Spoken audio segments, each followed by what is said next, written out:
வணக்கம். பைந்தமிழ் பகுதி இயம்புக இலக்கியம். நான் காந்தரூபி. பாவலர் ஈழநிலா அஸ்மின் அவர்களின் பாம்புகள் குளிக்கும் நதி. விண்ணில் இருப்பதனால் சூரியன் பெருமதி தெரிவதில்லை. மண்ணில் விழுவதினால் மழையின் மதிப்பு குறைவதில்லை. அன்பை கொடுப்பதற்கு அழகிய கைகள் தேவையில்லை. இன்பம் சுவைப்பதற்கு வெறும் உடலால் மட்டும் முடிவதில்லை. அருகில் இருப்பதனால் காதலி அருமை புரிவதில்லை. தூரம் விலகுவதால் காதலும் தூர்ந்து போவதில்லை. பாம்புகள் குளிப்பதினால் நதி நீர் விஷமாய் போனதில்லை.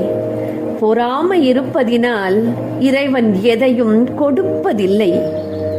உலகை படைப்பதற்கு மனிதர்கள் எம்மால் முடியாது. உலகை உடைப்பதற்கு ஒரு வார்த்தை மட்டும் போதும் என்பேன். நன்றி, வணக்கம்.